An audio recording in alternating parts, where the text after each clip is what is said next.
The name that terrorized the San Francisco Bay Area in the late 1960s. Zodiac. The serial killer whose identity remains unknown, who taunted newspapers and police with his letters and sent coded messages. This video chronologically details the events, covering everything from the codes to the suspects to modern theories. Ready? Let's begin. Zodiac's first known attack took place on December 20th, 1968, near Benicia. David Faraday and Betty Lou Jensen were shot and killed. On July 4th to 5th, 1969, Darlene Ferrin was killed at Blue Rock Springs in Vallejo, while Michael Mageau survived with injuries. On September 27th, 1969, Brian Hartnell and Cecilia Shepard were stabbed at Lake Berryessa. Shepard later died, while Hartnell survived. Finally, on October 11th, 1969, taxi driver Paul Stein was shot and killed in San Francisco's Presidio Heights. These 4 attacks, some say 5 murders, were geographically scattered around the San Francisco Bay Area, from affluent city streets to the shores of remote parks. Different weapons, different tactics, but they all had one thing in common. The perpetrators sent letters to the media and police, a characteristic symbol, and codes. This was more than a traditional serial killer case. This killer was playing a game. Zodiac's effective weapon was not only his gun, but also the letters he sent to newspapers. Bold statements, threats, notes announcing his successes, and most notably, codes. His symbol, an X inside a circle, quickly became his signature. The purpose of these letters was not anger, but to attract attention. Zodiac was writing his own story, expecting a reaction from the police and the media. The newspapers that dealt with him published the letters. This gave the killer a public platform, but it also influenced the direction of the investigation. Zodiac sent 3 major cryptograms. The most famous of these was the 340-character Z340.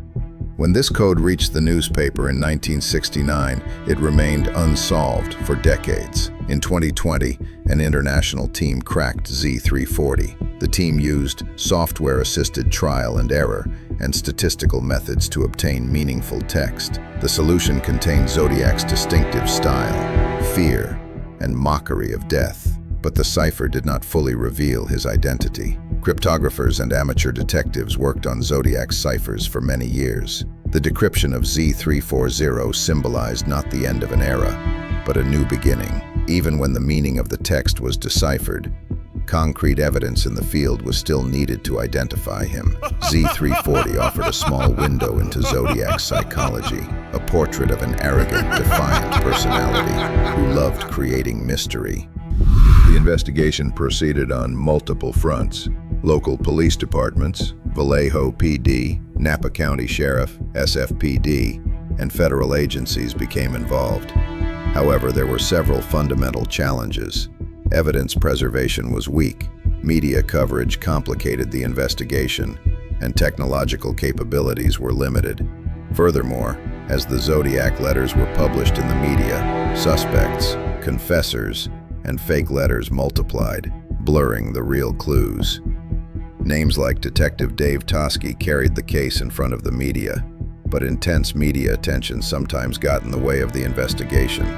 On the other hand, forensic methods at the time, such as DNA, were not as advanced as they are today.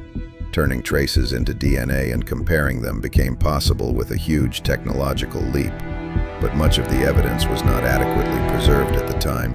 Over the years, many names have been put forward regarding Zodiac. Perhaps the most famous was Arthur Lee Allen. Allen was linked to numerous clues, and his behavior around the time and conflicts with the police heightened suspicions. However, neither Allen nor any other suspect was convicted. DNA tests and lack of evidence prevented a conclusion.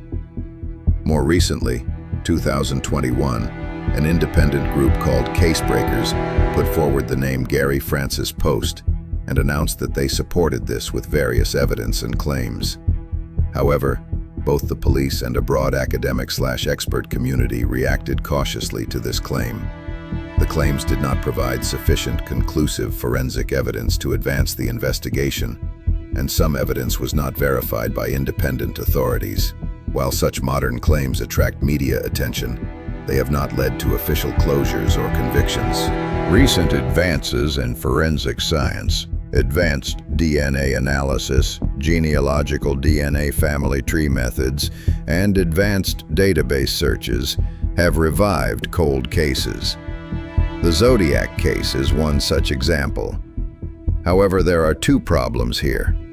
Much of the old evidence has been inadequately preserved, and because the Zodiac used different tools and locations over time, it is difficult to link a single DNA trace. Some teams are still reanalyzing old samples.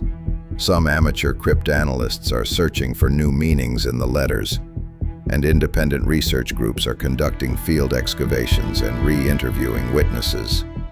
However, official institutions subject suspicious claims to objective verification steps. Media claims and official judicial findings do not always coincide. So why hasn't Zodiac been caught yet? Part of the answer lies in technology, but the larger part involves psychology and luck. Zodiac wanted to draw attention to his behavior, but he also used methods that left no trace. Coincidences, inaccurate witness descriptions, communication problems between police officers, false evidence, and media distortion of events had a major impact. The structure of society at the time, limited police resources, and differences in crime awareness also played a role. Wikipedia, the legacy left by Zodiac, both endless pain for the families of the real victims and a cultural phenomenon. Books, films, documentaries, and even code-breaking on internet forums created a community of enthusiasts. This curiosity was sometimes useful, but more often than not, it fed the popular legend rather than leading to a real solution. Is Zodiac a legend? A killer? A prankster? It could be all of these. Even when the codes were cracked, his identity remained a mystery. But one thing is certain. This case shaped the boundaries of forensic science, the power of the media, and human curiosity. Maybe one day, maybe tomorrow, maybe never, the truth will come out. Until then, we will continue to tell the story. We will not forget the incident, the victims, and the secrets left behind. If you like this video, subscribe and turn on notifications.